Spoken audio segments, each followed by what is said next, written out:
Hey guys, happy Friday. We are at the end of the week finally. Finally, we're at the end of the week.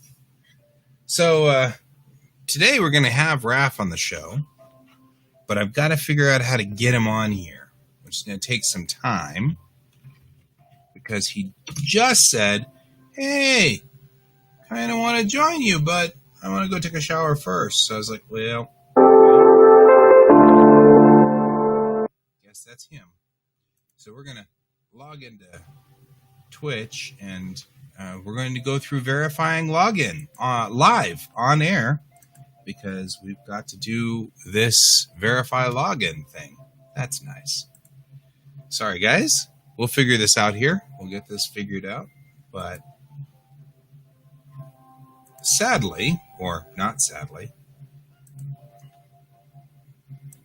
hang on real quick. Type this in here. I have to not say it out loud. 1, 2, 3, 4, 5. Okay, never mind. Oh no! You pulled a muscle? Dude. I'm so sorry.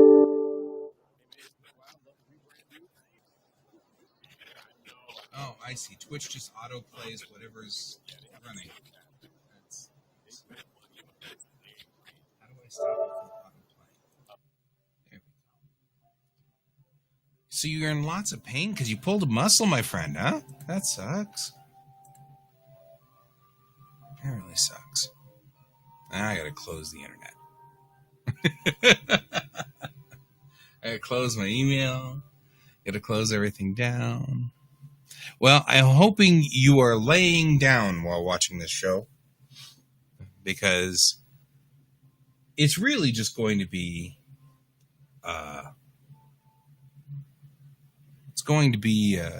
Raph and I talking today about art and things like that.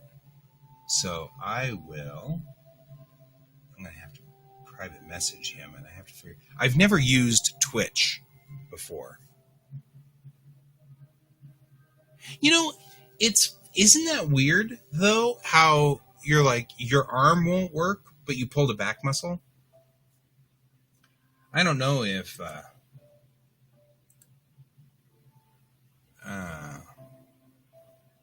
don't know how to message him. How do I message him? He's one of my buds. How do I message him? Send a message? That's a stream chat. I don't know if I want to do that. Yeah. So I'm glad you're laying down. But yeah, isn't that weird when you've got like a pulled muscle in your back? Or what gets me is when I pull like one of these muscles and I can't use my arms. And I'm like, really? How are these connected? A buddy of mine, his daughter fell off her bike and broke her clavicle right here. And she couldn't use an arm. And I was like, that's so weird. It's weird how we're all cantilevered. The body is so cantilevered. You know, it's like you think that just this muscle pulls the arm up, but it's not. It's this muscle, and then the deltoid, and then it's the tricep or the trapezius in the back. It's pulling all the way across to make your arm pull up like this. That's such a strange thing. It still gets me. I don't know how in the world to private message him. So, Restream's talking about being out on Discord. I see the Restream out on Discord. So today's going to be tech time until Raph gets here. Oh man. So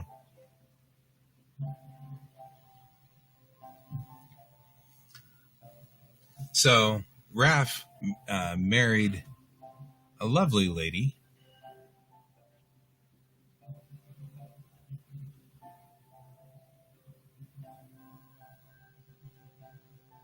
No. Now you have a fly messing with you. And so I presume, my dear friend, that you are roughly my age. And I'm noticing how when we were in our 20s, man, you just fall. You just get back up. Now You get out of bed and you pull 12 muscles. It's very frustrating. Am I not following myself, or am I broadcasting? What am I doing? What am I doing? Does anybody know what we're doing?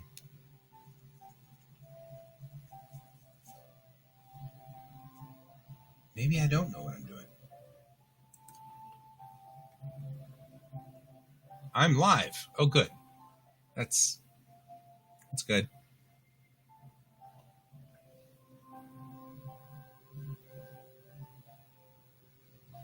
Oh, man.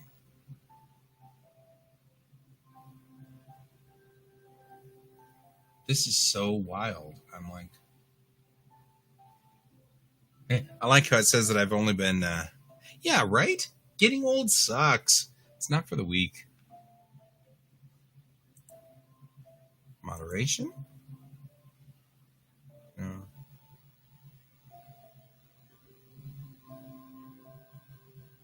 Chat rules. Followers only mode. Chat. Banned chatters. Oh, I could ban myself from chatting. That sounds like a fun thing. I'm not doing that. That sounds bad. That sounds like a bad thing. I don't know if I can connect with Raph through here. He's going to make me manually type the link to join this thing.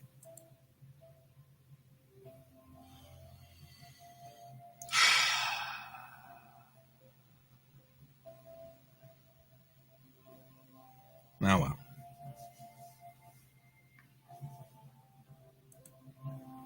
Okay, here's what we're going to do. I'm going to do this. I'm going to hit start, and then I'm going to go over here. I'm going to hit new. That's view. New. Speaking of getting old.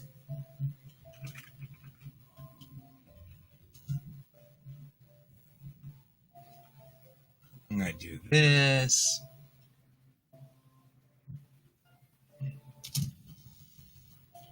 I'll try to make this as clear as possible. How the hell am I going to do this?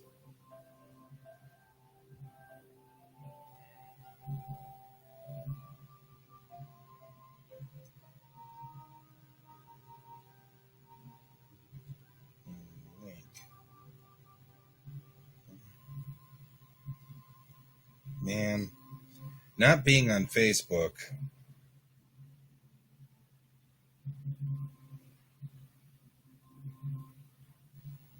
has its drawbacks, doesn't it?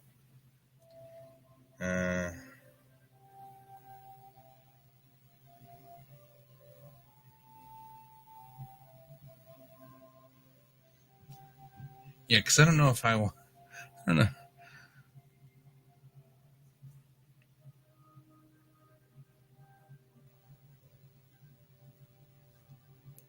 Yeah, that's pretty cool.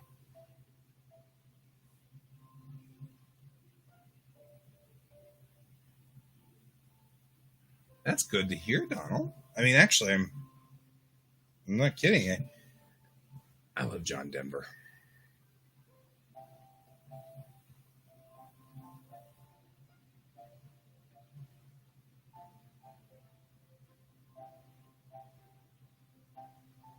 Oh, that's funny. All right. I'll have to figure out how to DM him somehow. So, well, I'm glad to hear that. That was, I assume, before you pulled your muscles. So, because singing now probably isn't any fun. Oh, man. So we had a great discussion yesterday about the rules of the 6 rules, the 6 rights. And so that was pretty cool. I was pretty pleased with that. I really appreciated having you around for that. You and Brent were doing great on that. So that was good. I didn't do last night. We played Star Trek Adventures, so I spent the entire evening organizing and making characters for my ship. And so I didn't really do much on that. I didn't do much more. Um, yeah, and today we're just waiting until Raph gets out of the shower. But that's him. So we spend some time kind of waiting for Raph. I've noticed that happens kind of a bit. But yeah, we had a lot of fun yesterday. That was a cool show. I'm going to do that more often. I think I'm going to try to do that a little bit more often, and get sort of that let's discuss a little bit more about how the series works, or the comic, or some thought processes. We're going to have to get into deep theory at some point in time about characters and things like that. The stories that I'm writing now, they're all fascinating. We've got to kind of make all of the different connections between Star Trek and my show so that the stories still work. There's a lot of things that I need to work on and think these things through. So, I have to come up with the idea of what to do about things like holodecks, transporters. These are all things that are part of Tamerlane's thought process, but now I've got to kind of think through how to deal with them, Move this over and move it a little closer. Like that. Aim it directly at my face. That'd be nice. I know that people have been saying, well, it's not as loud as I expected it to be, or whatever, so I kind of need to aim it in here a little bit more. So we got to think through some of these things. I am really just vamping here until Raph connects with me, because I told Raph we're going to get together and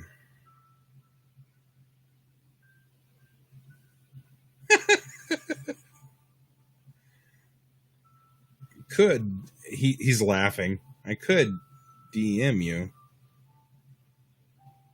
but how? He's like, I have to type all of that in. I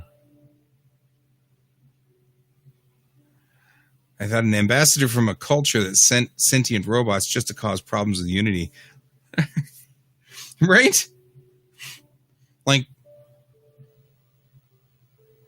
It's like, that's funny. Anyway, he's like, I have to type all that in? Yes. I don't know how else to get you over here. I don't know how to get him on here. But he's like, well, that's a thing. Just get Rift and Raph follows. That's probably true. He is kind of trouble. He's a troublesome guy. But he's our troublesome guy. And in the end, that's all that matters. You put up with family. And sometimes family are eccentric. Hey, Dustin's here, but I can't see him. That's interesting. I can see you replying to Dustin, but I can't see Dustin's comment. Well, hi, Dustin. Great game last night. I actually rather enjoyed it. For Dustin's benefit, because this is funny, I have been fleshing out the characters on my ship. Apparently, because I used a random generator for all of this, of course. So so it turns out that Dear Jana apparently has sort of a little bit of an alcohol problem. Not a big alcohol problem, but a little bit of one. I'm just saying. So there's that. I don't know, man. But he popped back out. That's a bummer. It's kind of a bummer because I actually did enjoy last night's game. It was a lot of fun. I don't know if you guys, or if you've been following our night games when we talk on Geek Tank, but on Geek Tank we do the game every so often, and we're doing Star Trek Adventures. And Dustin last night was commenting that we've been playing this same game since 2016, so it's a 4-year-old game, spring of 2016. So I went and found photographs that I took from our first couple of games in there, and that was kind of fun. We've been playing now for 4 years. Our characters have ranked up quite a bit. So now, actually, my character just took command of a ship. She got her 4th pip and took command of the ship. And there's nothing wrong with that. Go karaoke. I don't blame you. I mean, I'd probably do karaoke over Geek Tank too. I'm just saying. Not saying, but I'm saying. So, waiting for him. He says that he's there. I don't know where he is. So, that's all right. That's all right, Donald. I got you during the day. It's all good. It's fine. We can talk about it here. We didn't do much. I just reorganized everything. Since she took command of a ship, now she has to put a command crew together, and this is my character, Tassara, and she's got all this work that she's got to do. It's all paperwork. But she's Vulcan, so I'm actually very entertained. I did all personalities for all of my characters, or all the command crew. I've got all their personalities. And I've come to the conclusion that the ship that she has used to be the USS Lexington a very, very long time ago. But the refit Lexington. So it was the Lexington, which was an original starship, from the 13 starships. And then we decided that they took it and they refitted it to the same refit that the Enterprise was refitted to. But then after 30, 40 years of service, they decided to refit her again into the Antipodes class, which is effectively the saucer and the secondary hull of the refit. And they took the neck section out and put in the neck of an Excelsior class, and then they put Enterprise C warp nacelles on her, so that she can do much bigger and better warp things. But all the living quarters and living decks now are pushing 70 years, of service. So this ship is old and creaky, which I love. I think this is awesome, and my character, Tassara, she does whatever needs to be done because she's Vulcan, and that's what Vulcans do. But I love the idea that I was randomly rolling up these characters, and a couple of the characters are afraid of ghosts. So I've come to the conclusion that that's what they're doing on the ship. They're telling ghost stories and freaking out a couple of the command crew because this is an old ship. She's 70 years old. So we're playing in the time of Enterprise C. So this is 2349 or 2350, right in there.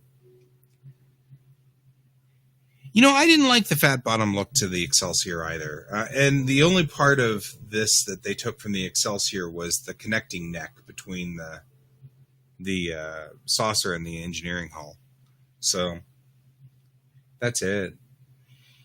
Which I kind of think would be cool, because if you had that, then, the thing about the Antipodes class is that theoretically They just added bigger warp nacelles, really just to add more power to the phasers, because it's apparently just a warship.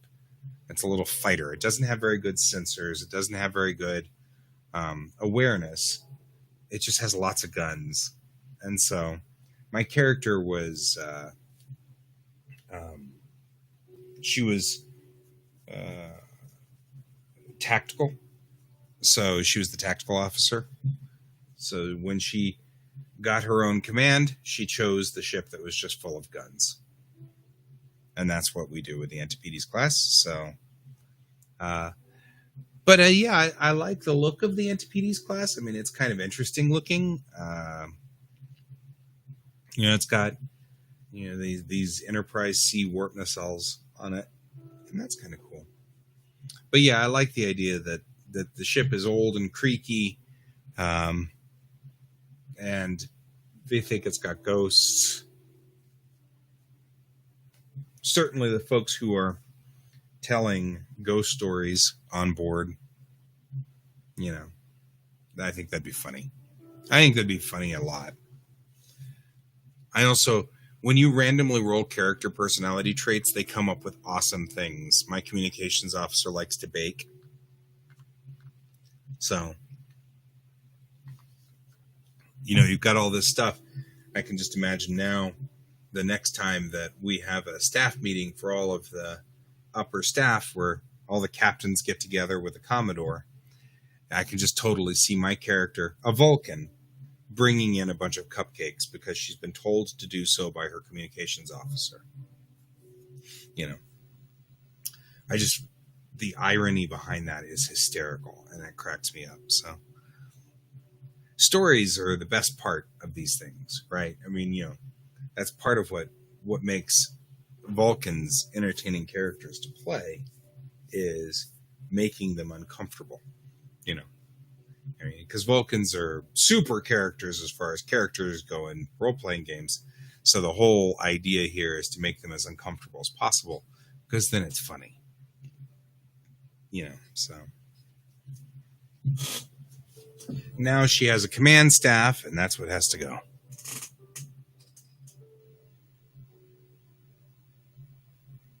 Right? You mean the ship from the TV series Andromeda? Like the Andromeda Ascendant? That's interesting that you would say that. Because when we get further down the line in Bellatrix Rising, there isn't an Andromeda Ascendant, but it's anyway, I'm still waiting for Raph. Where are you, Raph? Kind of, I'm vamping here. Yeah, Andromeda's cool. So, interestingly, I've been going through old CDs. And when I was in college, back a long time ago, I had classes at night because I was working during the day. So I took night classes. And Enterprise was first run airing at that point in time.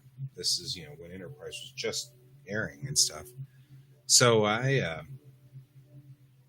actually found that I had recorded episodes of Enterprise and a number of other shows on VCDs, where I just put a CD-ROM in my computer and then told my computer to record it, because when I was in college, I had a computer that had a card that you could just screw in the cable connection to. And once you screwed in the cable, it read the cable line, and then you could just say record. And I didn't have the hard drive space to record episodes all the time, but I did have blank CDs. So I just told it to record directly to the DVD-ROM. And at the time it was a CD-ROM, because of course. But it was a CDRW, so it burned. So I'd burn these DVDs. Well, I found them down in the basement. And it's kind of fun, because now I'm watching them, and it was just like having a DVR. It's an hour of... They could absorb any energy, but... Oh! You mean the Andromedans from Starfleet Battles? Ah, yeah. With the power sinks, the electric sinks or the power sinks that are on the Andromedans. Ah, what are they called? Crap, I can't think of them. They're a specific term. I hate fighting Andromedans. It's so irritating because that's I always get into see after COVID's over, let's get together and FedCom or Starfleet Battles. I don't know that many people who actually play Starfleet Battles anymore, and so it's nice to know that somebody else out there at least knows what an Andromedan does. So yeah, I thought you were talking about Andromeda Ascendant, which that one's cool. But an Andromedan, yeah, using the heat sinks, the power sinks on the Andromedans, which is by the way irritating. However, I have overloaded photons just for you. If you're gonna bring in an Andromedan to the fight, I'm gonna start overloading my photons. And it's funny that they always say that the Klingons saber dance. But I find saber dancing with the Federation to be actually very useful. You played back in the 80s. Yeah, I know, but you know. And FedCom is so much easier than SFB. In FedCom, you just do power expenditure by turn. So you put a little marker. You've got your SSD sheet is the SSDs in Federation Commander are laminated. So you can just write on them with a dry erase marker and then clear it off at the end of the game. And they've got the power track on one side. And usually you do either you cross the power off with your marker, which then you have to erase it every turn. But what I do is I just put a little, one of those little glass beads on the power track. And then as you start expending power, you just move the bead down the power track. It's so much easier than allotting power the way we used to do it with Starfleet Battles, where we allotted power before the turn, before first impulse. Now hey, Brent, we're talking Starfleet Battles. We loved your character. Our Mako is going to hate your character, which we love as well. So, but yeah, the difference between Starfleet Battles and Federation Commander is night and day. FedCom games can be played in like 2 hours. Whereas, Starfleet Battles, you're lucky if you can get an entire game in 1 week. So, anyway, that's that. So Brent, we're gonna be having Raph here when he gets around to it. I don't know where Raph is. So in the meantime, we're talking games. So yeah, last night while you were making a character, which by the way, you've got to just love this character creator program for STA because that thing is so useful. I was just rattling off NPCs left and right.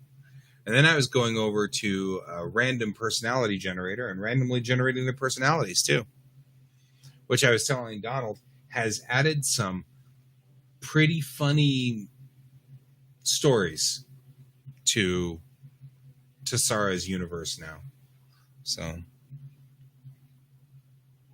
oh man, Starfleet Battles with 5 players, yeah, that would take you a week. But a FedCom battle, so the difference between Starfleet Battles and Federation Commander is only in the rules set. Everything else is exactly the same. It's just the rules they're lightened up for Federation Commander, and that's it. So for FedCom, the rules are much lighter. Like I said, you get the pay as you go function for power allotment, as opposed to pre-designing all of your power every turn. And you've got 2, it took an entire weekend. Yeah, right. I mean, it's real. Those games were real. Um, but FedCom, it's so much easier to play because the SSDs are half size.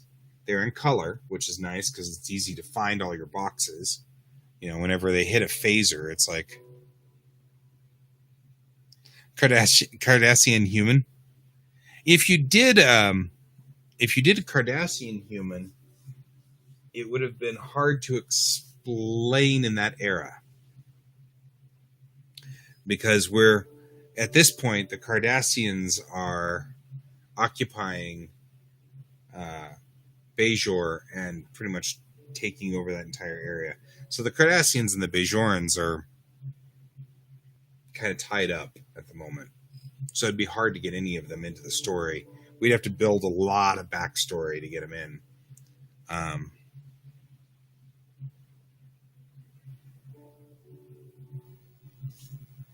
Yes, I think so too. Also, Brent, you're going to have to say that you're half Vulcan. You have to play that game because canonically, the Romulans vanished at the end of the movie era and didn't reappear until TNG season 1.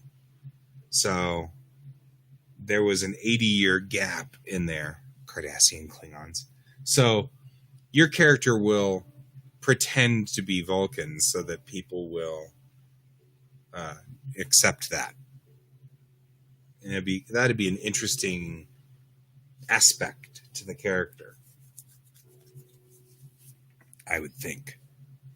Around the Mako. Around the Mako. So you can be, I would say if I were you, this would be my recommendation.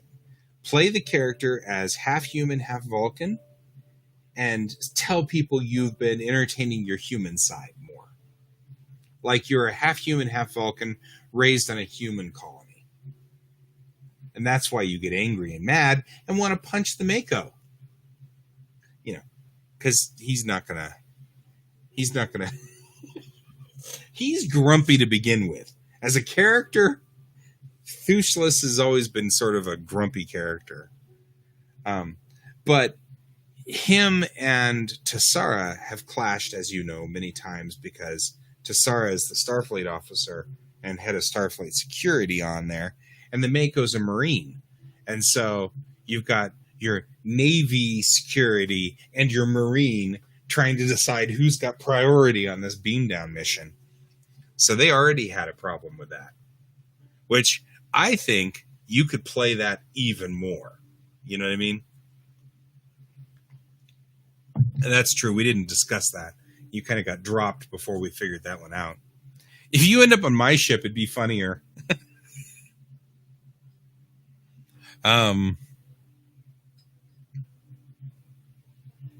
That's true. And that's actually what I was thinking was probably it might even be more interesting if, I don't know. And this is all suggestions, by the way, Brent. These are not, you don't have to do any of these. But, my thought was, you may even not know you are Romulan. That could even be part of it, is you might think you actually are Vulcan. Who knows? Anything could happen. And yeah, I noticed your internet just kept dropping out. It was pretty sad. And if you are assigned to my ship, that could definitely be an interesting character conflict between your character and my character. My character would want you to be more Vulcan, and your character would be wanting to tell my character to shut up. Maybe you don't want to be more Vulcan. Theoretically, Saavik was half Romulan. I mean, that's not totally canon, but it's mostly canon. Like, it was in all of the books, and there was supposed to be a line in Star Trek 2 or Star Trek 3 where she said something like that. She was supposed to be half Romulan. And so we've all pretty much considered that Saavik was half Romulan too. So it's not like this has never happened before.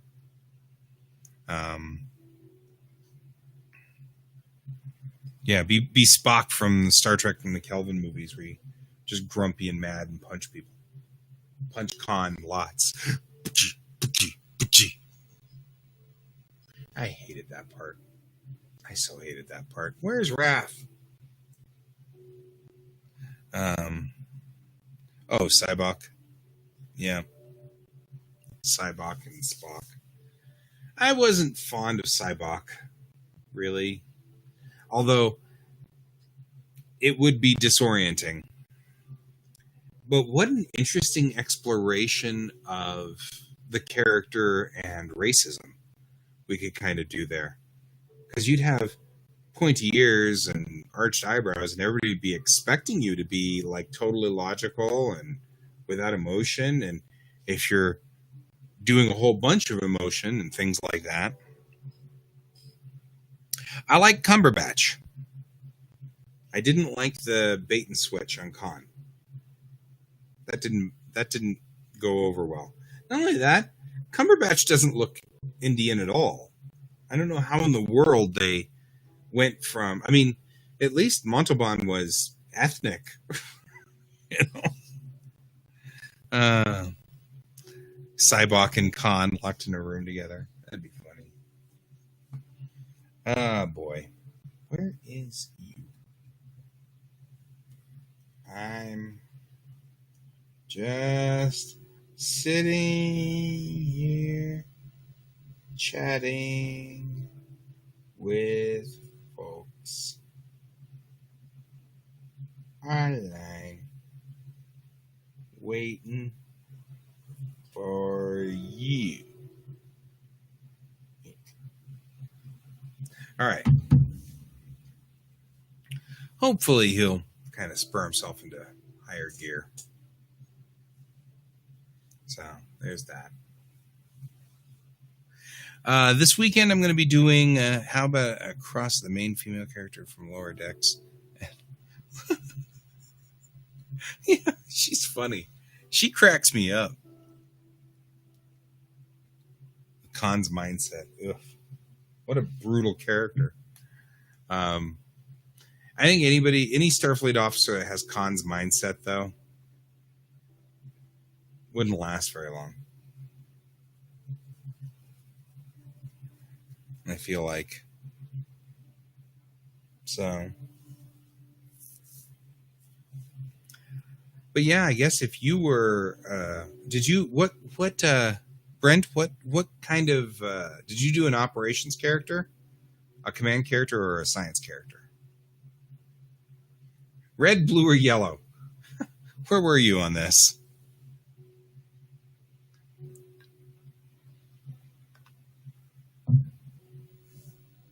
So, wonder if I can DM if he's on my. You went sciences, okay. Well, that could prove to be, well, I don't know.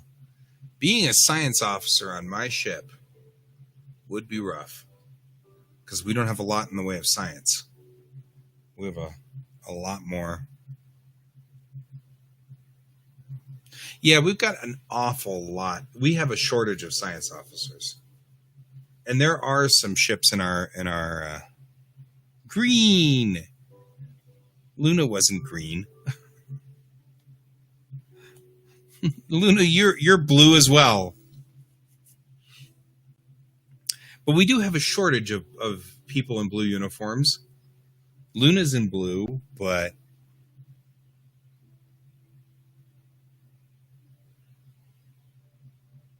oh yeah. The Dolphin. That was the name of that episode, was The Dolphin. I had a big crush on that girl because I know that I've said this before. Will Wheaton is 2 days older than me. So,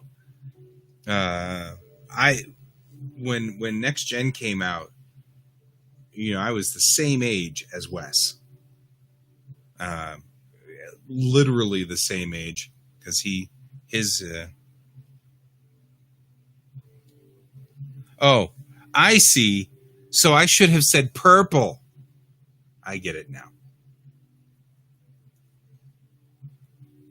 Um, but he's wearing purple. He's wearing green.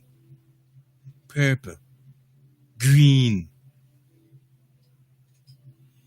You're, that's one of the best moments for Ivanova.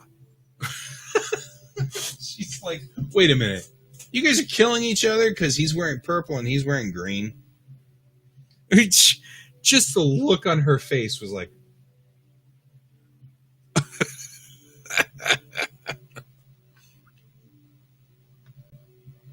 man, Ivanova was one of my favorite characters. So did anybody notice that, oh gosh, what was her name? Takashi? Something like that. Played by, oh, come on, Tamlin Tomita.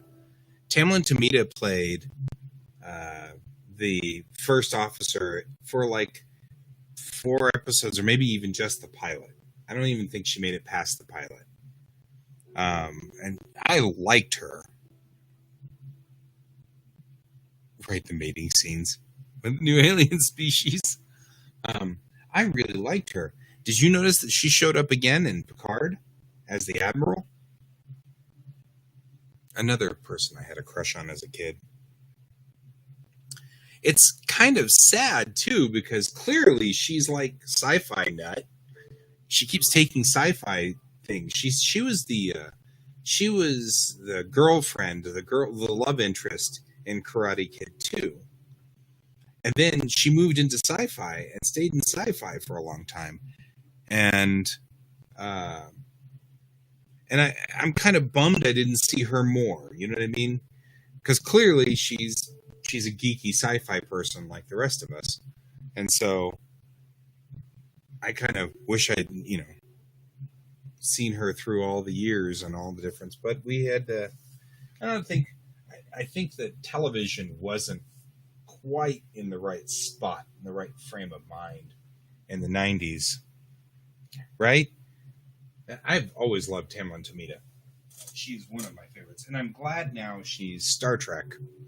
She's got some piece of Star Trek that she's got now. She's part of the Star Trek family, which is good because that means I might actually run into her at a convention or something.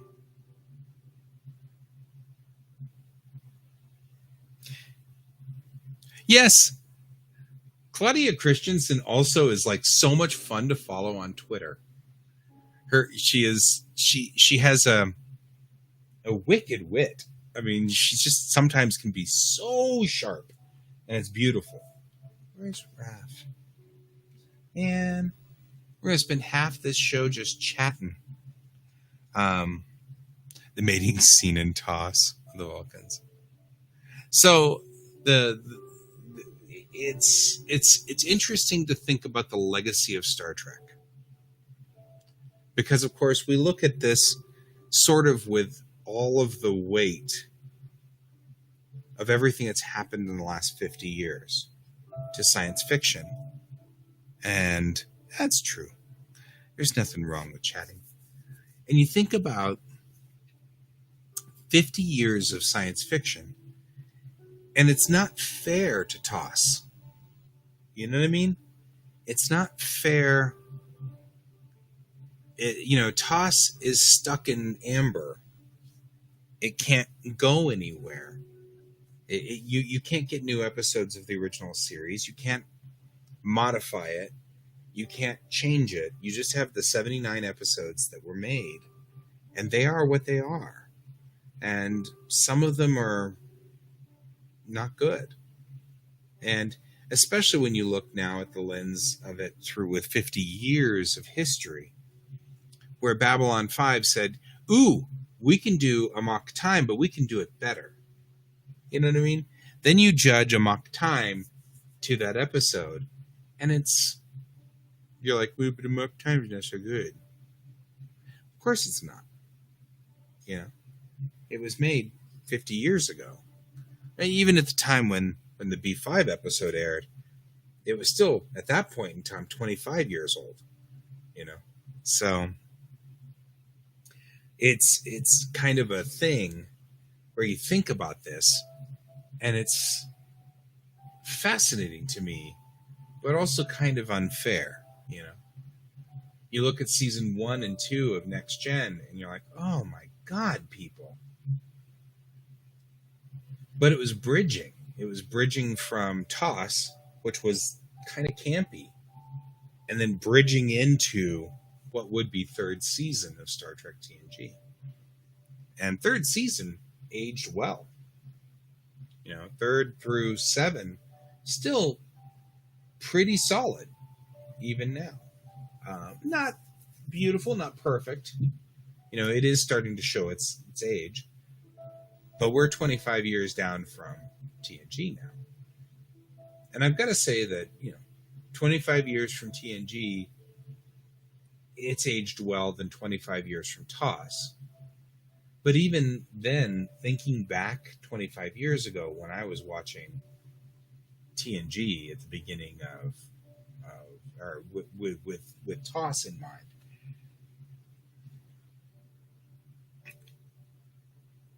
the first couple of seasons of Babylon 5.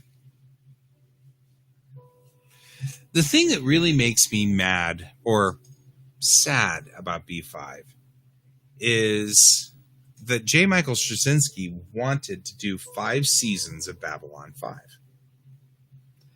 And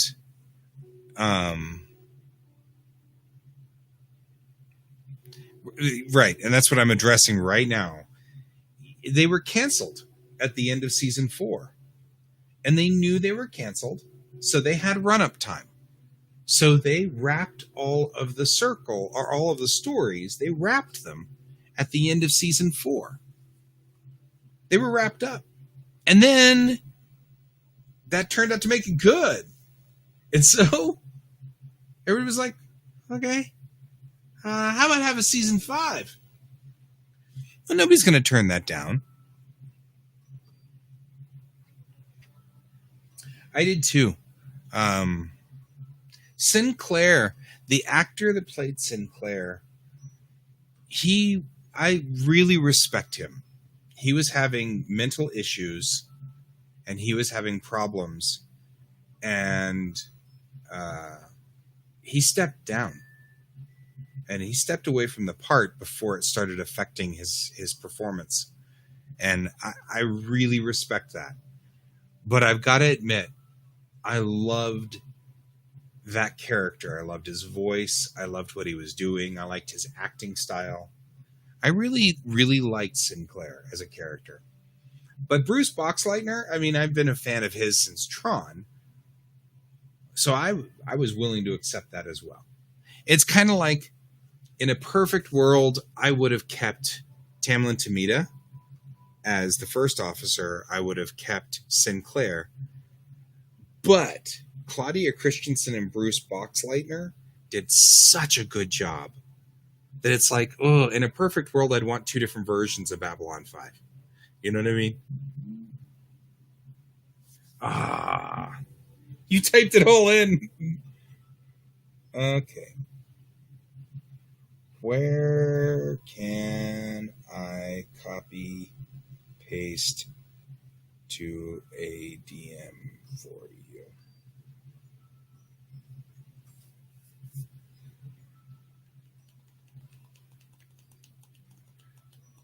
Because we got to find some way to.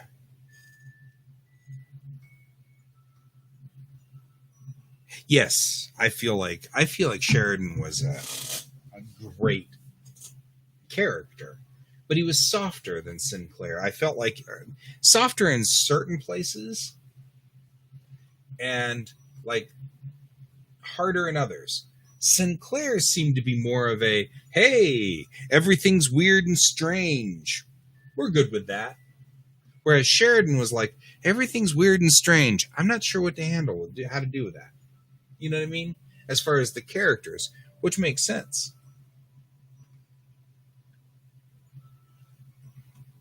I am going to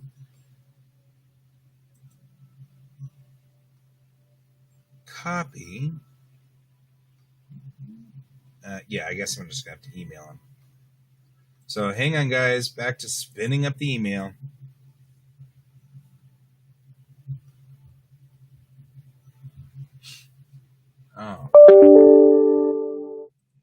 go through all of the, oh, you've got new email messages. New email. 25 minutes later, we'll get the new email. There we go. New email.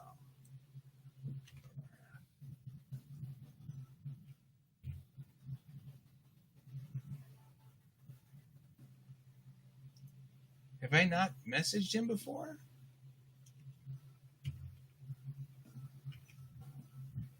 Let's see. Add hand. No.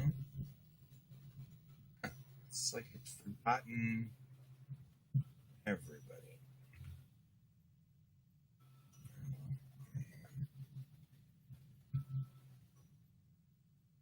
Okay.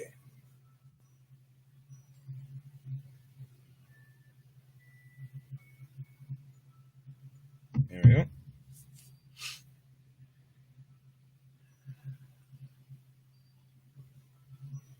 Oh, that's an interesting one. Yeah, so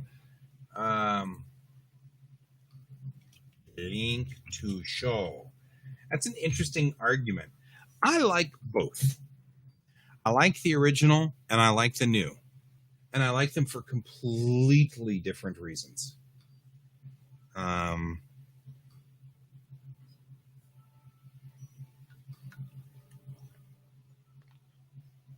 Yeah.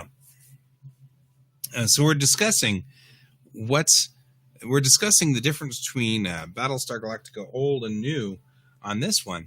The old Battlestar Galactica series had the benefit of Star Wars. Star Wars made an impact on science fiction because ships were dirty. Nobody had thought really about that. Nobody had thought about weathering and doing that kind of gritty dirtiness to things to make it look lived in. And Star Trek is clean and sharp and has always been, very clean. I think it's part of the reason why people get aggravated with Discovery and Picard is that they're starting to gritty up the show. And nobody likes that, or nobody. The Trekkies are having sort of a problem with this.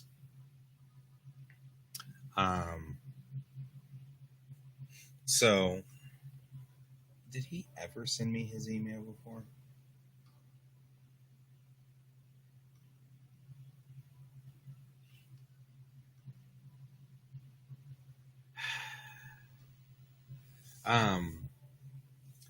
Then when the new BSG came out, they had even more of an interesting thing because they gender flipped things, which is funny because there's a story behind this that's really funny.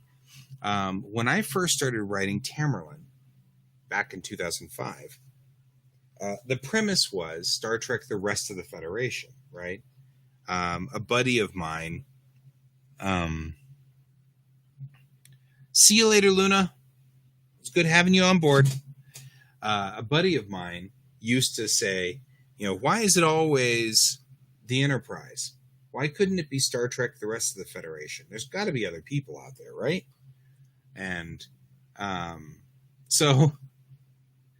and of course, he said that during Next Gen. He didn't say that when after DS9 came out. Obviously, we were now dealing with the Defiant and Deep Space Nine, and then Voyager came out, which was Voyager, and Enterprise came out, which went back to the Enterprise.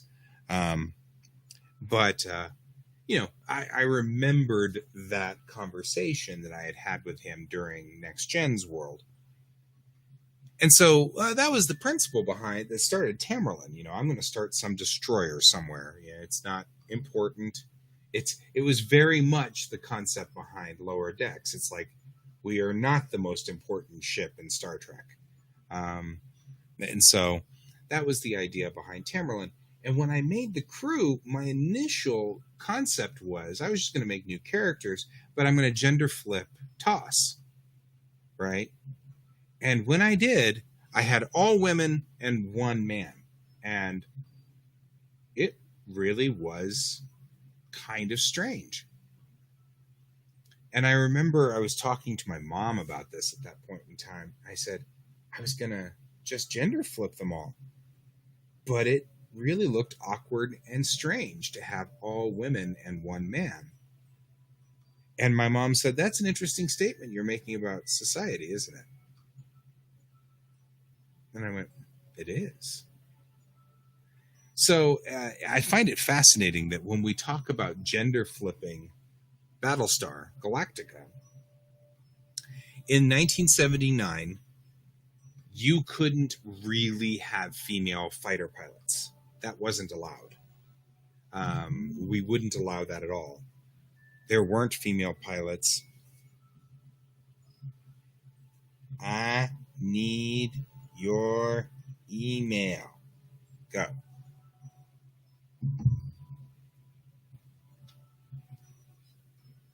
Apparently, we only communicated on Facebook.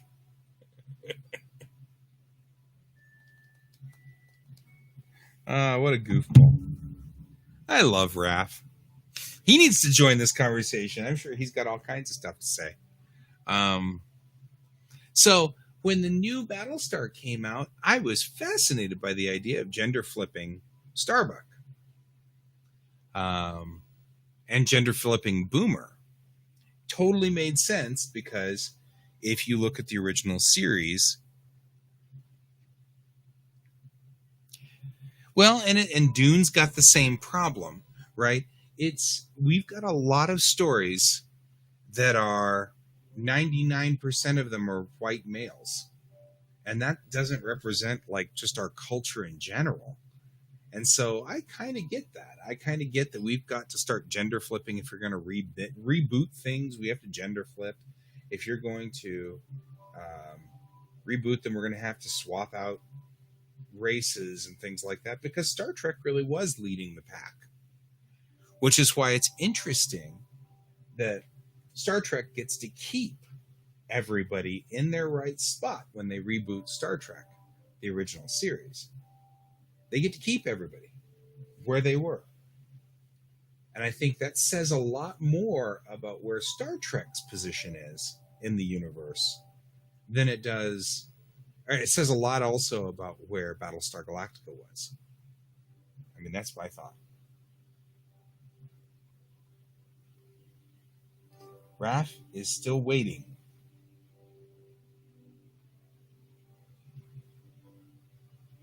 Why is he seeing this from the web?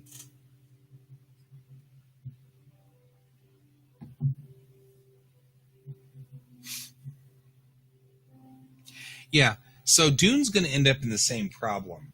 All of the main characters, except for the Bene Gesserit, pretty much everybody who's important is going to be white and male.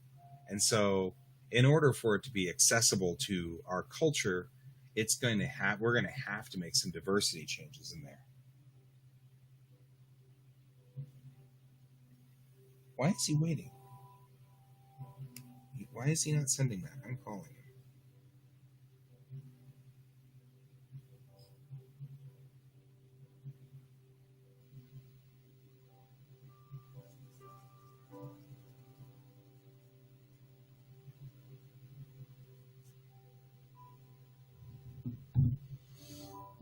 Oh, man. Why is he not answering?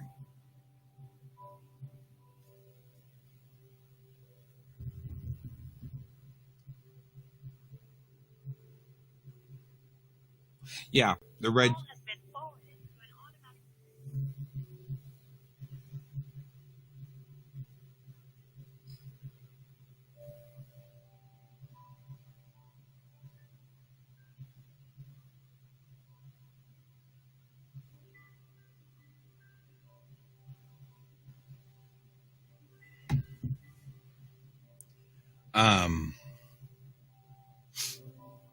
So, it is interesting. Like I was watching a while back Children of Dune, because I apparently got them on DVD one time at a used DVD place. And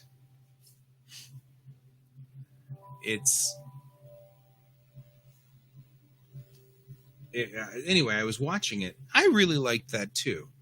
You know, Sci-Fi did that in like 2001 or something like that. They did the Dune series, the remake of the Dune series, and the Children of Dune series, and stuff like that. So I thought that was kind of cool.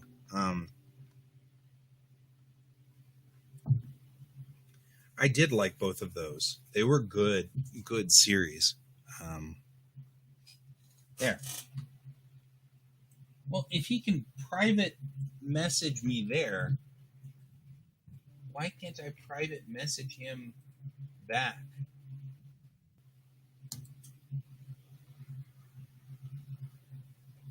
There we go. Okay, Raph, I've sent it to you via email. Go check your email.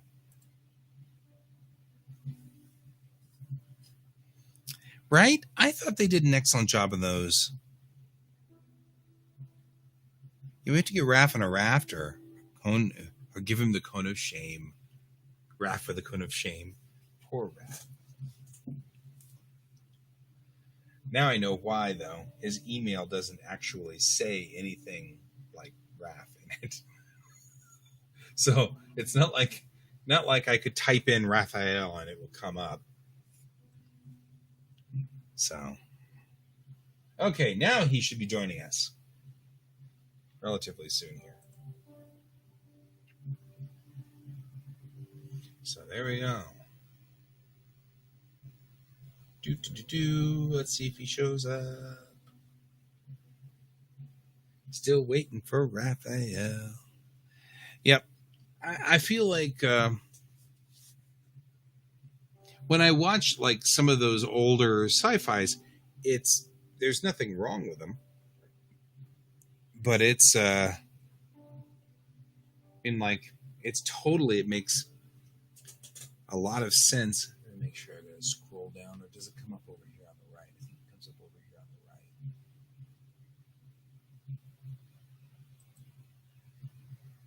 I don't know. Maybe it comes up over here on the right. We'll have to see. He should come up any minute now.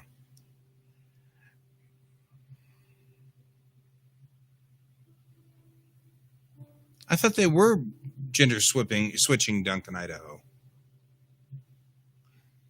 I was pretty sure one of their more fighty ones are going to be somebody who's more of a fight. I don't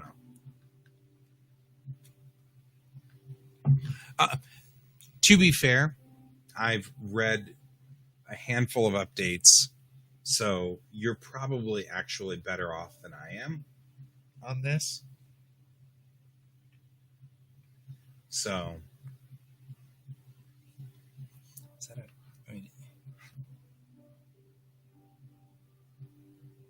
Kinds, huh? Oh, that's right. What the heck is going on? Send, receive, all. Maybe the cycle. Maybe it just needed to send.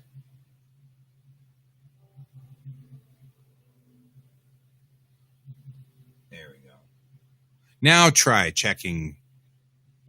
Raph. It was there was something still stuck in my inbox, so maybe that was the problem. Who knows? We just heard here. Yeah, most people don't understand the limits in TV movie laws, and it cracks me up too, because you read old stories. I mean, like, you know me. I have read everything about the making of Star Trek, and they did everything in their power to screw with the censors. I mean, and to mess with the networks, and they did everything. The famous kiss between Kirk and Uhura, everybody messed up all the takes except for the one with the kiss. So the only one they had that was usable was that one. But they all did it they did it purposely, because all of them thought it was stupid that this was a law. You know, Scarlett Johansson for Gurney, huh?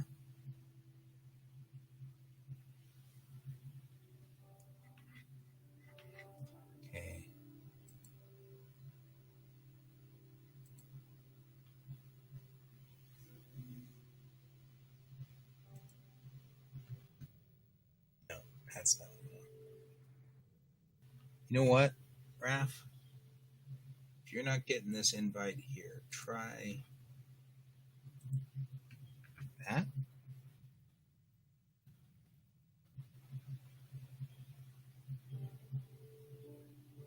Maybe? I don't know if the @ works by itself there, where I didn't just publish the stream live to Twitch, but nobody's out on Twitch anyway, so.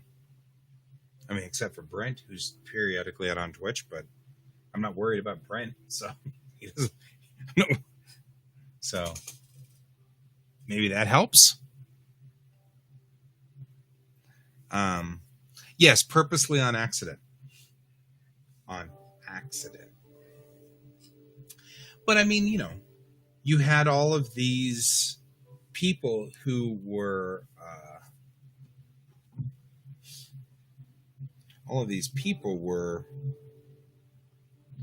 clutching pearls over here, and for good reason.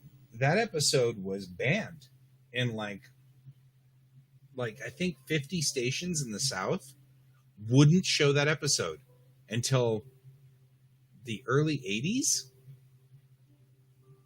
I mean, it's like a handful of stations wouldn't show it until the 80s. But a lot of stations wouldn't show it on the air run at that point in time. In the 60s, they wouldn't show it at all. And there were still 4 or 5 stations who refused to show it well into the 80s. And so, still not seeing Raph. I feel like you never realize just how valuable Facebook is until you don't have Facebook. Raph left Facebook in protest about 2 weeks, maybe 3 weeks before I left Facebook. And I left Facebook not in protest, so I'm still there. You can still find me on Facebook and stuff like that. I'm just not logging in. And that's mostly for my sanity right now, because Facebook's pretty brutal as far as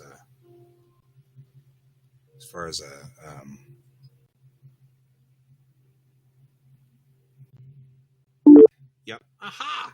He finally makes it. You finally make it.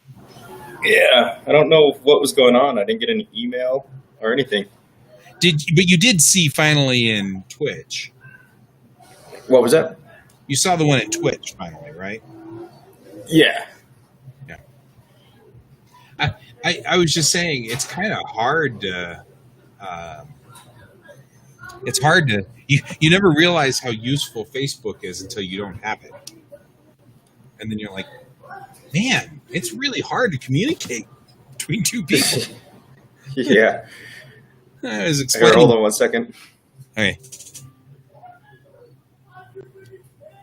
I kind of wish, now I'm talking to the guys out on the thread, I kind of wish that I had recorded some of those Star Trek late night. I got so good at editing out commercials and stuff like that Brent says hi. Hey, what's up? Give me 1 second here, just trying to fix my sound because I've got a nasty echo. Hey, what's up? Give me 1 second here, just trying to fix my sound because I've got a nasty echo.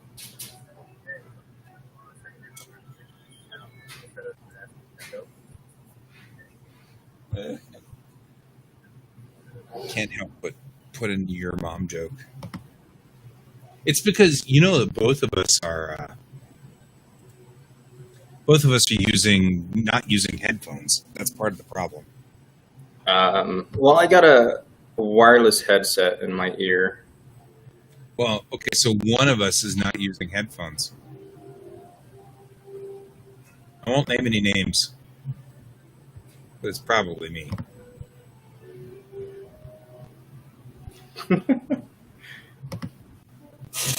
Let's see here. Oh, we can fix that. I'll get rid of the echo. Hang on. There we go. That should fix our echo problem.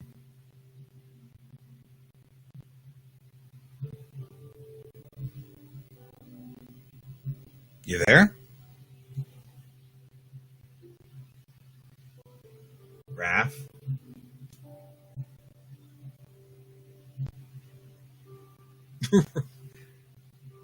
Okay, could you guys hear me? Can you guys hear me out there? Donald and Brent, can you guys hear me? I don't think Raph can hear me anymore.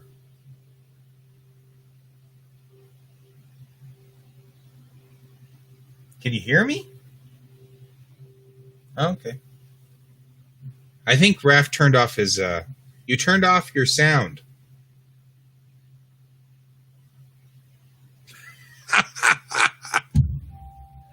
I don't think he's frozen. He's waving at me, but he's not hearing me.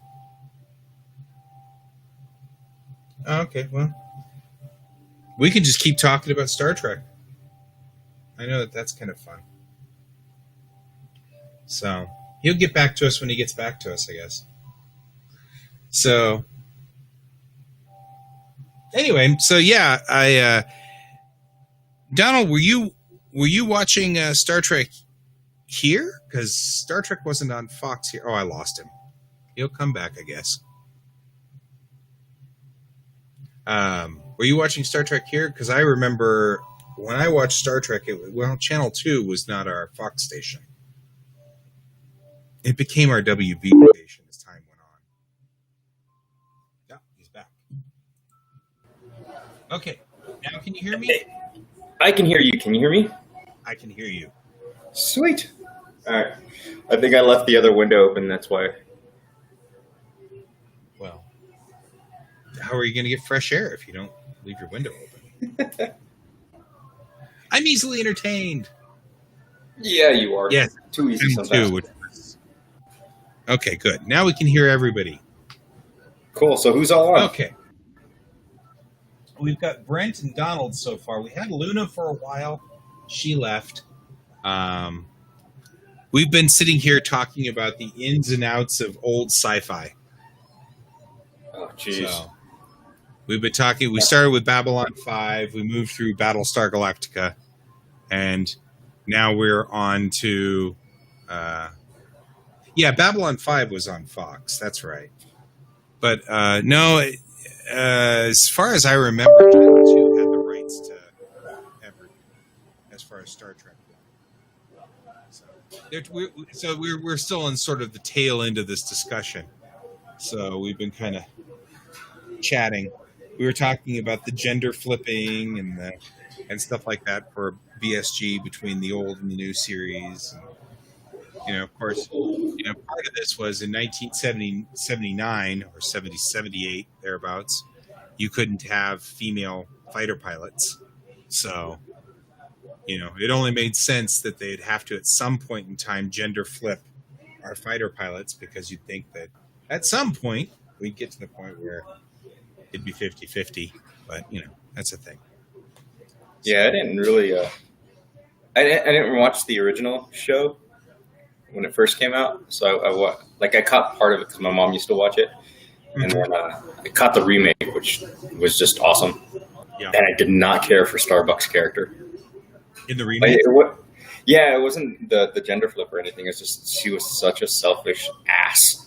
Yeah, I actually kind of liked that because that made her an unlikable character, and I was like, that's pretty risky. Mm-hmm. I was pretty impressed with that. It's like Kai Wynn from Deep Space Nine. Boy, I hate her, but I love the fact that I hate her. You know what I mean? Because she's such a horrible character. And Louise Fletcher, who's the actress, she does such a good job of being hateable, that it's just so great. It's a wonderful thing. So, anyway, that's the way that goes. So, how you doing, Raph? I haven't talked to you in a long time. I miss you, man. Hanging in there. Had to go through another COVID scare, so that was fun. Oh, man. Yeah, so I just had my test the other day. Still waiting on the results. Hopefully I get them today. I don't think I have it. Yeah. Job just got scared, so told to stay home. My wife's doing the exact same thing right now. She got a sore throat, and they've sent her home, and she had to go get a COVID test yesterday, and now we're waiting for the results, and she can't go back to work, although she's working from home. So, Oh, that's nice. yeah, I mean, Yeah, I don't have that option, so I just lost pay. yeah, there you go. That's nice. No, it sucks. But it does give me time to kind of sit down and draw and mess around. Nice /S. Yeah, there you go.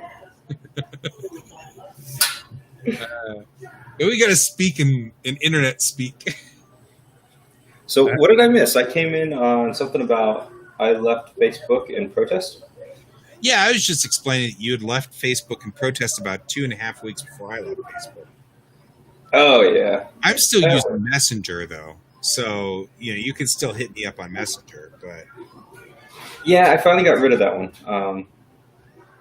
It was kind of a protest, but at the same time, it was also I'm done with Facebook. Yeah, for me, it's not a protest; it's a health thing. Just everybody mental. was getting so toxic that I couldn't deal with it anymore. And I really couldn't. I couldn't handle it anymore. I was getting to the point where I was becoming terrified. And so terrified. Yeah, I mean, by everything that was being said on Facebook, I was becoming terrified of it all, and it was starting to make it so I couldn't create anymore. I couldn't. I gotcha. I felt like I really needed to just build a machine gun nest on my roof and man it all day long. That's what I could do. So yeah, mine was more like a mental, and it was kind of a protest at the same time. Yeah, I admire the protest. It's tough though, man. I've lost a lot of business because that's where a lot of my fan base went. So fighting for your own morals definitely cost you. Yeah, and that's actually where I am. I've gone the other direction. Which is I'm going to continue on because there's a base there that I can't afford to get rid of. But it's still, it's I don't want to get into that I don't want to get into that mire. That like, because I've got my beliefs, and I know that my buddies know what I believe and everything. Like, I don't feel like I need to say it. You know what I mean? Yeah. There's no reason to add to the maelstrom. So I'm going to return to Facebook, but when I do, I'm going to have a definite plan of how to negotiate, how to work with it, things like that. Makes sense. I don't want to block anybody. I've been very careful not to block anybody. If they politically are against me or anything like that. But what that's done instead is it means I'm hearing all of the screaming from the left and from the right all the time. That's good though, because then you hear both sides. Except that you're also hearing that the left is destroying America and the right's destroying America. You need to stop talking to that guy. I unfriended him. Yeah. Yes. But I mean, it also makes it so that you just feel like America's just dead and there's nothing we can do about it. I mean, it becomes hopeless. Yeah, I mean, I can kind of see that. I kind of take it as a different route. So I'm like kind of disappointed in our history and some of the things that are going on right now. But I still love America. I am very proud of my country, and I can see where we can go from here. So I don't necessarily bash our country for our past or anything that's going on now, especially because dumbass in the house. But I see it as an opportunity for us to get better. I really admire that optimism, and being away from the noise has made me get to your place. You know what I mean? Come to that space, which is where I'm headed to, which is we're in a great pivot point right now, a point where we can move forward and do the right things. And what's interesting is when I one-on-one talk with people, we all seem to agree. It's when I read news where everything seems to be just radically off and wonky. So I don't know. Yeah, it's kind of one-sided. Did you watch Vice with Christian Bale? Yeah. No? Oh, you should watch it. You don't want to? You're lucky because your kid's still young. My kid now sits over my shoulder and watches everything I watch. So I have. Vice might be a good thing for him to watch, though. It's more like a dark comedy. There's very little language in it. There's obviously no sex because who wants to see Christian Bale going at it the way he, you know? But I needed, man. But it was kind of an interesting. Like he has the same kid. But yeah, it was an interesting take on Dick Cheney and some of the crap that he pulled and how we got to where we're at and how we ended up with Fox News. We actually ended up with Fox News, opinionated news, essentially, because of Dick Cheney passing certain laws and everything so that he can line his pockets better and help his friends line his pockets. So it was really cool to kind of learn all that stuff and also see like how we got to where we got. It's always interesting because it was also Ronald Reagan. Ronald Reagan started sort of the ball rolling. I don't think he did it intentionally by any stretch. But there was a law that required all news sources to source their information and to give both sides of the story. And Reagan removed that law. Yeah, because Dick Cheney promoted it. Dick Cheney brought it up to his administration and recommended it. So that's how that happened. Right. So there are like pieces parts here. And I think when Reagan got rid of it, I think the intention was it's interfering with business, which I can at least respect that. That makes some sense. However, it had unintentional consequences. Since the late 80s, our news has become very polarized. And because there's no requirement anymore for a news agency to tell the truth or to tell both sides of the story or look at both sides of the story. They have no requirement. Yeah, there's no fact checking. There's no need for fact checking anymore. Yeah, that's kind of why I left Facebook. I was like, I'm done. Yeah, it was a law up until 1986 or 87. Something like that. Yeah. And you can see it. You can see that all this polarization that's gone on started about the mid to late 80s. You know, we were doing fine before then. Although we weren't doing awesome.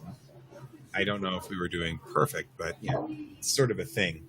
I'm fascinated by the history of all of this. I think all of our politicians are much more interested in money than they are our well-being. And I'm picking on Reagan, but Clinton was the one that put DOMA in place, which is in theory totally against everything that the Democrats and the liberals wanted, right? But he still put it in place. And he was theoretically supposed to be on the liberal side. So it's not uncommon for any politician to make some weird left turn. Oh yeah, it's about lining your pockets and doing what's best for you, not necessarily what's best for everybody else. Oh yeah, that's perfect. That's perfect. It's your beloved wife. That was my wife. Yes, I love her. She's awesome. She's a buddy of mine too, though. That's the thing. I think you knew her before I did, didn't you? Nope. I met her after you. Oh.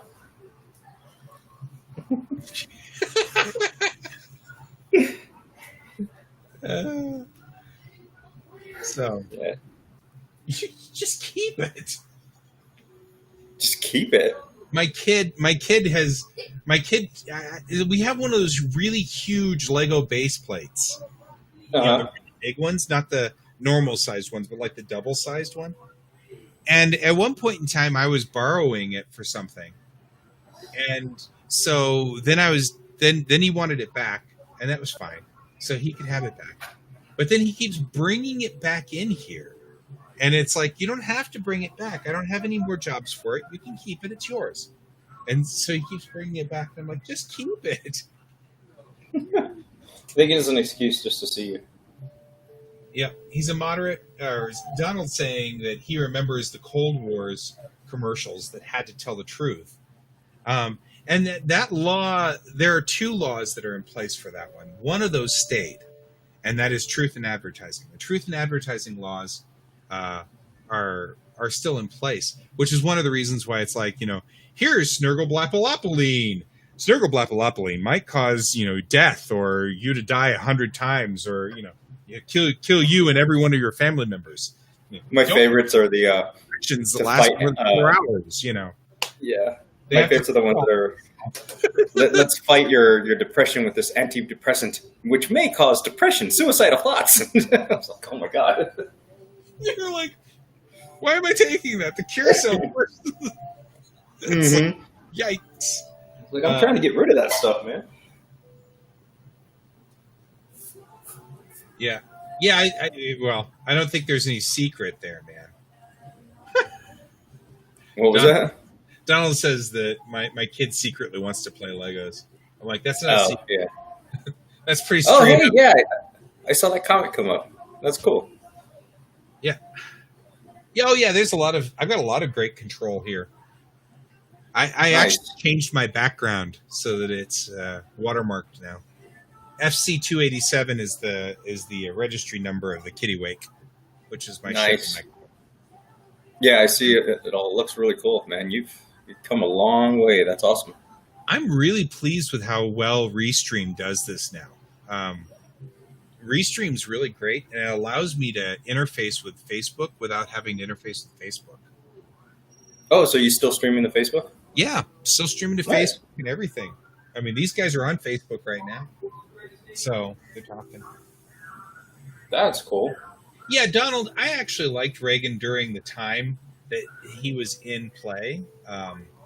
I really did like Reagan at that time. And of course, this is the 80s, so I was the time that Reagan was in office, I was 14 through. Yeah, I didn't get. I voted for the first vote that I was involved in was Bush, so I didn't vote for Reagan. But my dad has always been a long-term conservative, and my mom has always been a long-term liberal. So, it depended on which parent I was siding with when I was growing up. Like, I liked Carter, and then I liked Reagan. Mom liked Carter, and Dad liked Reagan.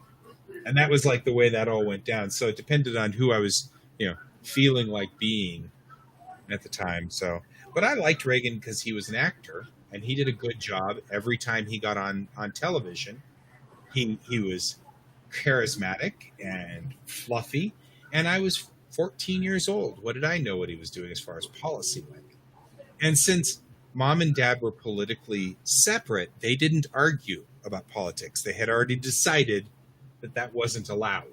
The discussion, they weren't going to argue about politics and stuff. So I didn't actually. It's kind of interesting now because my wife and I are both politically similar. And so our political arguments we can have in front of, political discussions we have in front of our kid. Are you guys on the opposite? No, we're politically the same, pretty much. Oh, okay. That's why. You don't have to argue about Yeah, it. so we don't argue. However, I do have a buddy who's a political opposite of me. And we get in the car, and when we're driving places, we'll have very long political arguments. So my kid usually rides with us in that one too. And recently, my kid has started telling my friend off. It's very fun. Oh man. Although, man, a couple of days ago, my kid decided to get in it with my father. And that was entertainment. That was high entertainment. They can see you. So? Oh no! The mysterious Christina. The ever mysterious Christina. Yeah, there's my munchkin that was causing some trouble this morning. Sorry, he can get a little loud with that high pitch. It's all good. Mine does too. Yeah, I was kind of on the same boat with you. My mom was all over Reagan, which was weird because she's a minority, grew up in a poor area. Yeah. But she loved Reagan. I don't know what it was. Maybe it was the same reason why you liked him. You know, actor, really good charisma. Yeah, he was just. I mean, I didn't know. I mean, because he did do some good things. Like, Donald just said, I saw a 4-eared rabbit. Oh, what? That right there. 4-eared rabbit. Oh, jeez. talking about Christine. Yep. Yeah, Donald. That's the thing is I've worked really hard to try to stay friends with people through all of this, which has been good because I've heard a lot more of both sides and the political opposite of my political leanings. I've heard the other side, and that's helped a little bit more because I realized that a lot of the things I believed were coming from the other side weren't really coming from the other side. They were coming from, echo chambers or news hype or propaganda or all kinds of things. So, see, I tried, man. I really tried being friends with some of the people I was friends with. Two of them in particular just kept pushing it. And there are a couple of friends that I just won't talk to. Yeah. They're just a little too far. And I mean, and I got pushed off of Facebook because of somebody on my political side. But I wasn't radical enough for him. And so he just spammed me, with just horrible things. And it was like, it's like, I don't know. Yeah, I mean, Reagan, the thing about Reagan is he did do... Huh? Christina was asking who's all on. Oh, yeah, it's just me, Christina. But I mean, we've got Donald and Brent in the chat room. We got Donald and Brent in the chat room. She gave this look like, I don't know them. Nope. Nope, you don't know them. But you know me. That's at least a plus. It depends on how you look at that one. Yeah, it's probably true. I know you, and there are times where I wonder if that's a good thing or a bad thing. Oh, it's definitely a bad thing. Right? Definitely. Right? I mean, I'm just saying. So, okay, where are you right now on Pia? I slacked a little bit. Oh. So, do we have to go over the ICU now? Got colors to do, and then the words, but that's about it. And right now I'm just kind of doodling, trying to get warmed up to get some pieces done. I got some commission pieces to do. We got hired for a really good job just a couple months ago. No, actually about a month and a half ago, right? A month ago. It's been a couple months. My timeline's gone. Don't trust me on that. So we've got that project we're working on. What was it? Christina says that all the time. That'd be the person in question. She's like, don't listen to him. He doesn't know what time anything happened. It's pretty much what she says. Yep. Not to listen to me. Yeah. See, she's nodding. I didn't. And then I got another book with a buddy of mine. I don't know where I put my sketchbook. but we're looking at releasing that through Aya. So Nice. that's exciting. So I've been working on some character designs for that one. This one there, you got a message. Oh, thank you. Appreciate it, Donald. You can't see my chat lines, so I can throw them up on the screen. Oh, that sucks. You should just like put it so it automatically just shows up. I don't know if we can. And actually, I don't know if we want to. Don't be selfish with your friends. That's not cool. Last night, no, I mean, because I thought that'd be an awesome thing to have, but then it occurred to me, you really don't want that one. Last night when we were doing Geek Tank, we were doing a live game, and apparently one of the players asked all of his buddies to show up, and they're all kind of like biker buddies. And though it was fine, Geek Tank has a PG-13 rule, and all of their posts are not PG-13. Is it not something that you can edit on the fly, or? Well, that's what I'm saying. With Donald and Brent, it's fine because these two guys are good, and they're not gonna, if we said, "Hey guys, keep it PG-13," they would. But like last night's game, we had a whole bunch of people in the motor pool whom I'd never met before. I don't know anything about them. So on one hand, I love the idea. Like with these two guys, it'd be fine. We could add them where they just automatically scroll on the bottom of the screen. But I can see why that's not the default. I can see why the programmers of this program, they're not, because they're thinking your chat room is much more like what Geek Tank was last night. And, Gotcha. and less like these two guys who we're having a wonderful discussion about, sci-fi. Yep. And Brent says, I posted it. Oh, man. Fudge and milk duds. Brent year-old too. So he and I are going through the same growing pains of having a 10-year-old. So he and I often have discussions about what to do when you have a kid of that age. Throw him in the closet. Right? Donald's saying he's finding it hard to curse using text. Oh yeah. I get duck a lot on my text. Yes. Yes, your texts I couldn't post. Like if you were the things you texted me, I wouldn't post. Hey, I'm not that bad.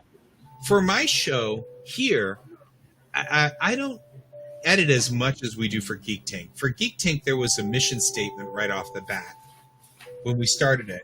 Because when we started Geek Tank, it was 2014. And at that point in time, my kid was 4. And his youngest was 4. So we sort of had a mission statement that said, we're going to be PG-13 because like to listen to podcasts in the car. Makes sense. So, but this broadcast that I do every day, I try not to cuss nature. That's just not my nature. So I'm not the same sort of person as you have often made fun of. It's all I love. Of course it is. That's the thing that's the thing about being buddies, though. When you get to the point where you're buddies and you're just harassing each other because you can harass each other, that's the best part, Yeah. Yeah. It took me forever to get you to make any of the jokes that we normally make now. I know. And I still have a hard time getting you to cuss. That's true. But there's a difference there. I mean, a lot of it is because, I have a Southern upbringing, and there were people who were legitimately, it was okay to make slurs about Mexicans and about people who were black. That was acceptable, in my childhood, and I knew it was wrong as a kid. because I only spent half my time in the South. The other half Mhm. was up here, right? Where we stopped doing that for the most part, and it wasn't acceptable in everyday speech. You know what I mean? It stopped being acceptable for us to make racial slurs. But in the South, it was still acceptable well into the 80s. And so, so it's still, there's still a part of me that's like, that's uncomfortable.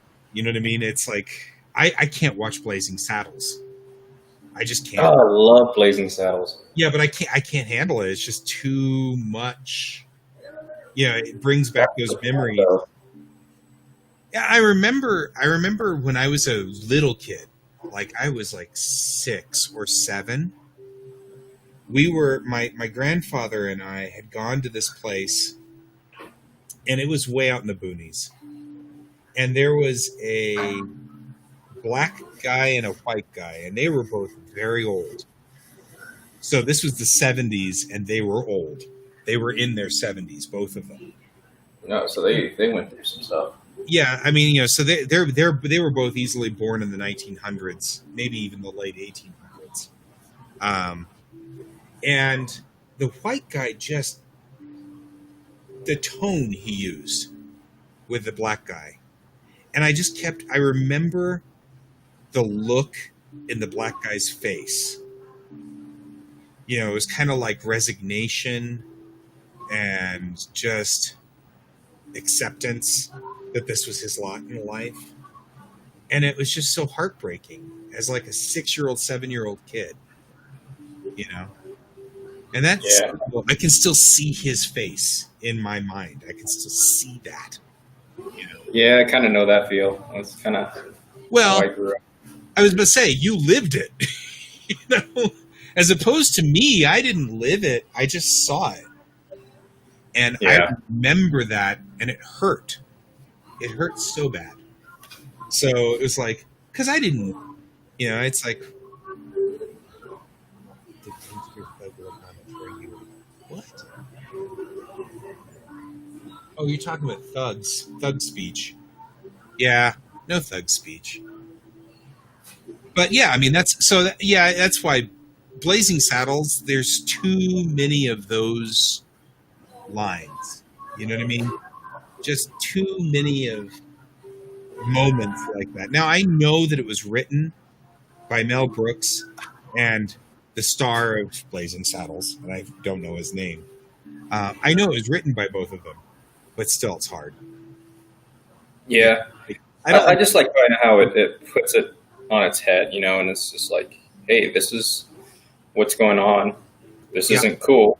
And then it kind of like gives it to the star, like he gets to turn it back, which I thought was kind of cool. Which totally is awesome, and I get that. Oh, I just bumped the mic. Sorry, guys. Now that I've got headphones on, I don't have, my hair usually tells me that I've gotten close to the mic, but the headphones are on my head now, so But it is somewhat okay, but I still think my funniest story about this, though, is you're trying to get me to say those jokes, and I'm like, I don't really want to. And you're like, come on, it's fun. And your wife is like, don't make him if he doesn't. She's like on my side. You were so wound up tight that day, though. It was like, okay, I need to get you to break. I totally get it. I totally get it. I'm not blaming you at all. I just love the fact that Christina was on my side. Yeah. That was still my favorite part of that. She's giving you grief for it. That was the best part. She still does. Oh yeah.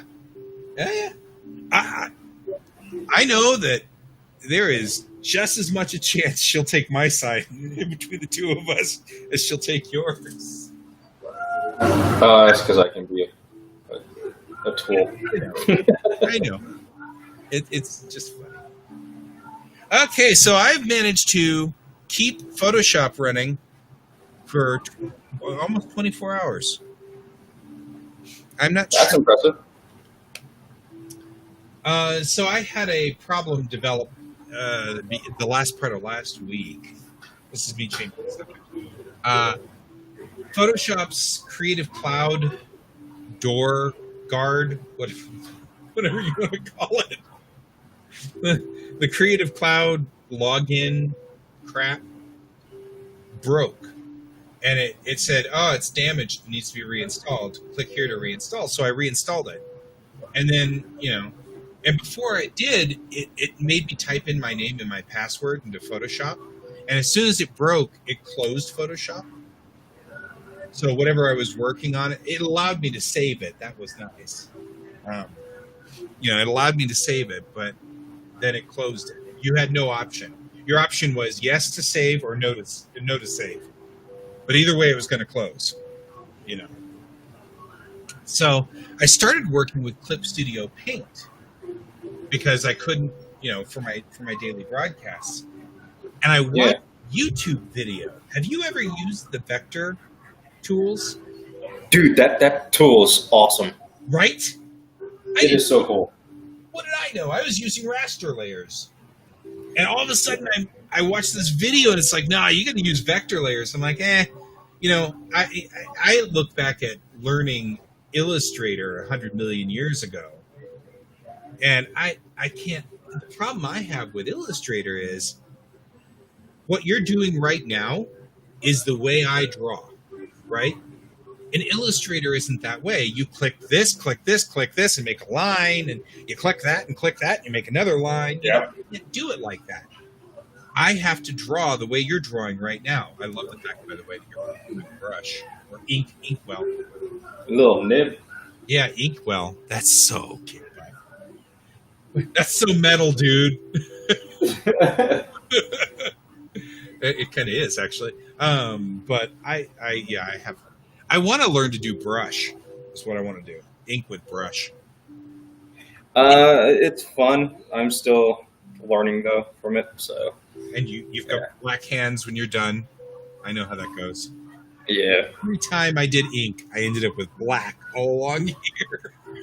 And wow. with my fingers. I was like, yeah. And then you drink your ink water by accident, and that kind of stuff. I have not done that. I almost did. I have done the drink my watercolors before. I haven't done that either. Came close. This is the reasoning for straw cups.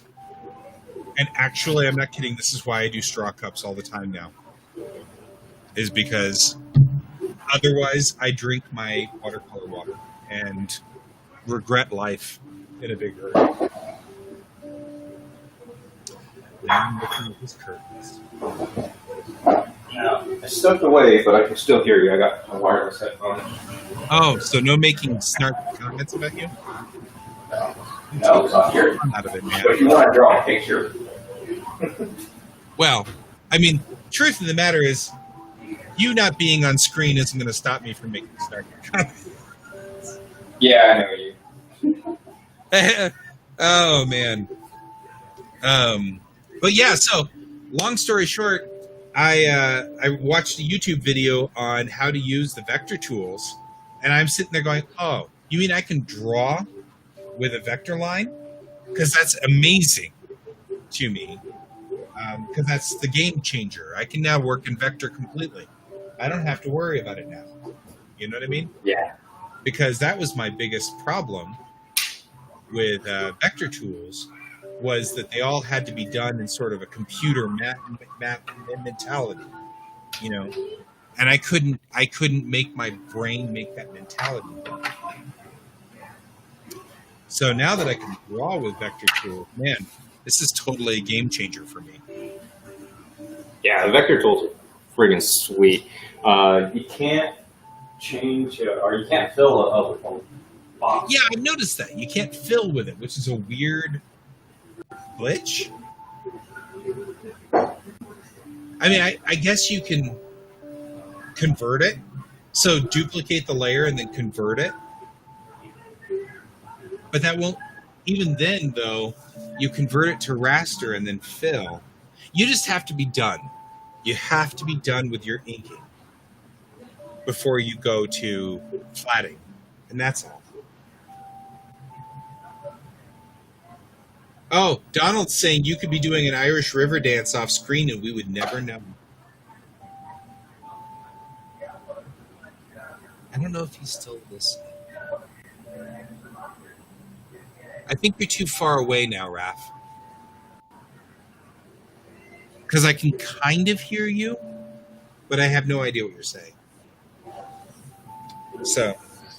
All right, sorry about that. That's better. We only have about 7 minutes left in the show. So. Oh, damn. Yeah, I came on late. Sorry about that. Did. Man, we didn't want to smell you, so I'm glad you took a shower. You had a long day yesterday, so I was feeling quite ugh. It's all good. It's all good. I'm razzing you, but the truth is, I totally understand. Really, you would have been on at 11, like 10:50, except that we had such problems trying just to get you to the point. Yeah, I don't know what happened there. That was weird. That is really weird. That's so strange. Anyway, TLDR, I've been I did the fix that they told me to do on Creative Cloud. The fix that they told me to do was to go into your users directory, into the Adobe directory, and change these two folders after you've uninstalled, by the way. After you've uninstalled. You change these two folders so that when it reinstalls, it doesn't just take those two folders and use them again, but instead builds a new version of those folders. So my first thought was, why don't you uninstall those folders when you uninstall Adobe? And then, two, if that's a problem, why haven't you fixed it so your installer just wipes out those folders and reinstalls them? Because that was a pain in the butt to go find them in this subdirectory somewhere. And you can't delete them either.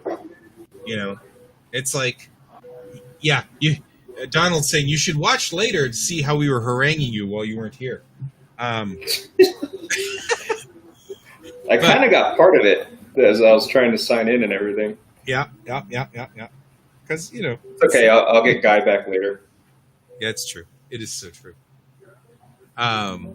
Anyway, so I had to go do all of this, and that held for about 5 days. But then yesterday, I got the same, something is damaged with your Creative Cloud. You'll have to reinstall. But this time, I just said cancel. And it made me log into Photoshop yesterday. I had to use my username and password to log in, but it's run nonstop. It hasn't shut it down. So I don't know if Cloud just crashed, but I got Photoshop out before it crashed out, or what. I don't know what the story is, but Photoshop's running, and as long as I don't close it, I guess we're fine. At some point, you're going to have to close it, though. Well, yeah, something's going to have to happen here. We're going to have to fix this problem somehow. And I don't know what the problem is. It's all in the Creative Cloud Authenticator. That's the problem. It's all there. Oh, sorry, not to change subjects, but change subjects. Are you familiar with all the talk that's going on with Samsung right now? No. Because I don't read anything on Facebook anymore. Oh, no. It's not a Facebook thing. They just had their reveal for their new notes and their tablets and their watches and their earbuds and everything. But anyway, they have their Galaxy S7 tab and S7 tab Plus. So they've got two different sizes. You got 11 and a 12.5 inch. They're coming out. I think you might be interested if you can get the funds or sell a kidney. But I think they're starting at like $650 and going up to just under $1,000, so somewhere around $850. That's not bad. Depending on which one you go with. Here's the cool thing though. It's a 128 hertz screen on the big one. So it's moving super fast, super smooth.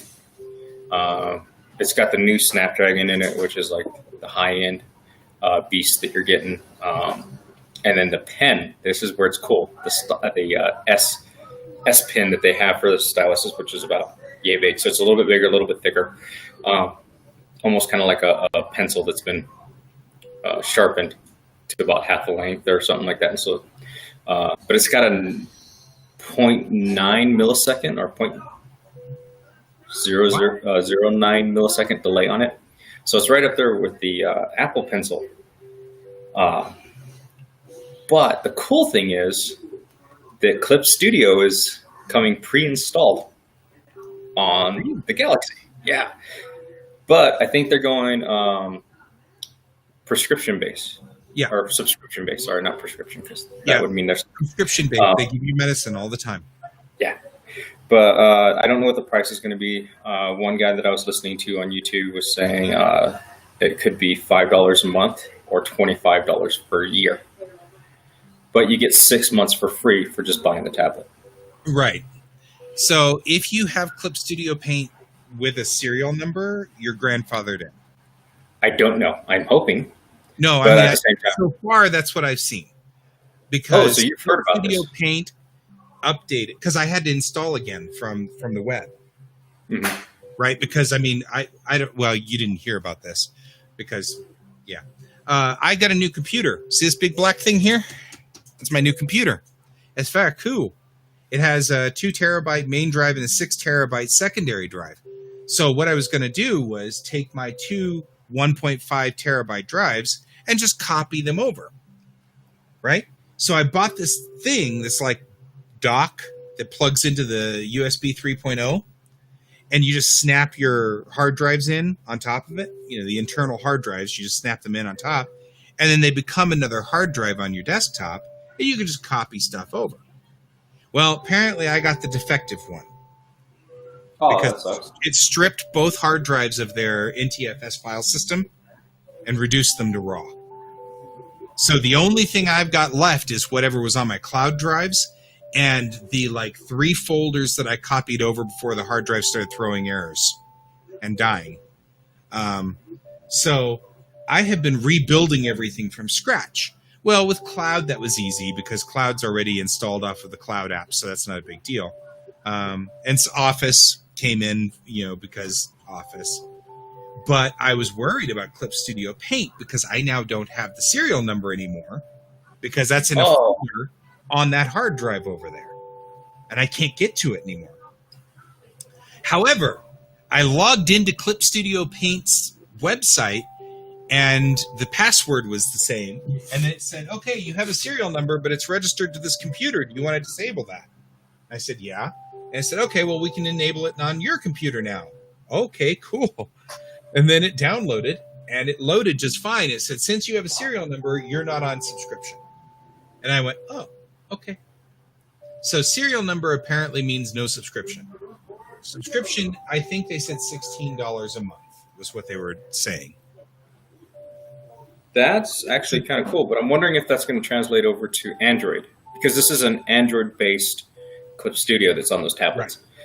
And But Apple has one already, but they have a subscription base on their iPhones and I think on their iPads. It's free if you have a serial. I have 2. Well, there you go. You're really cool. Yeah. I only have 1. Well, you're only limited to 2 computers, so I was like, damn it. I'm not married, And then, so there's that. no, I came across another sweet deal on it, so I couldn't pass it up, but I needed one for Aya. That works. So, yeah. But yeah, I mean, that's the thing that was really cool was that when I went and downloaded it, it said you could download 1 copy for Windows, or you need a serial number for Windows, you need a serial number for, I can't remember what. But then it said down there, it said Apple iPad free because you have a serial number. Which is cool because I actually have an iPad now, but it's not a Pro. It's somebody's old iPad. They just gave it to me. But I've been thinking about installing it over there and seeing, because I did get a Magic Pencil for it. So Magic Stylus, which is kind of nice. They charge. They charge up on, you plug them in and they charge up. And then they work on any i thing all the way back to like the iPad 4 or something like that. So it's kind of cool. That was really cool. And it's a neat pen and it works really nice. So I went ahead and put Procreate on there, but I don't know how to use Procreate really. So Yeah, Procreate's it's got a learning curve, but you should hit Pepper up. He uses it. yeah, Pepper does that a lot. Pepper was going to be here, by the way, today, but he's having another thing going on with his adoption process. So Oh man, I hope they get that. I do too. That'd be so cool. But it's a process. Although I'm kind of sitting there going, gosh, listening to what they're doing with you, I kind of wish all the rest of us had to go through all that when we had a kid.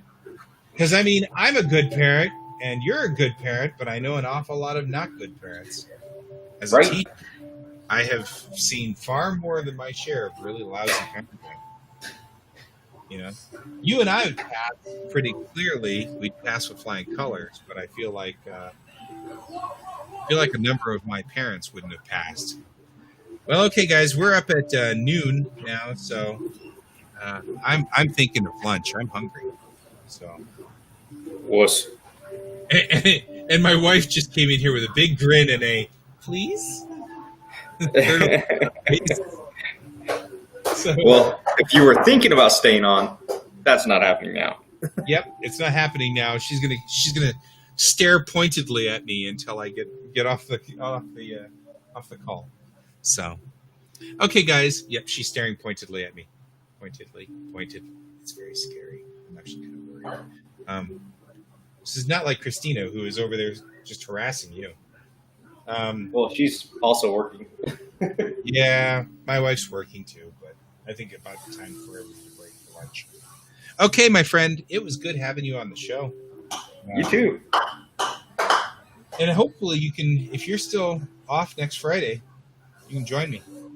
But I started. My schedule's kind of crazy. But I started 10. I'll ask you the night before. If you can make Yeah. it. If you can't, you can't. That's nothing there. That's good. Hungry eyes, great. Do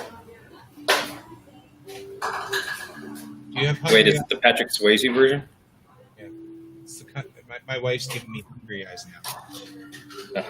Bye, Donald. It's good to have you here. I think we may have lost Brent somewhere along the line. All right, well, tell him I said bye and everything next time you see him. Yeah, because I mean, the last thing he said was something about Reagan. That was a long time ago. Bye, Donald. See you then Monday. On Monday, we're going to have a show, and we're going to talk about artist burnout. So you can join us there for that, and that's what we're going to do on Monday. And actually, Raph, if you want to join that show, you could too. I think I have Mondays off on a fairly regular basis, so that might be a if you possibility. wanted to join Monday's show, we're going to be talking about artist burnout, but it's going to be 10 o'clock. So, you know, make sure you take a shower before 10, man.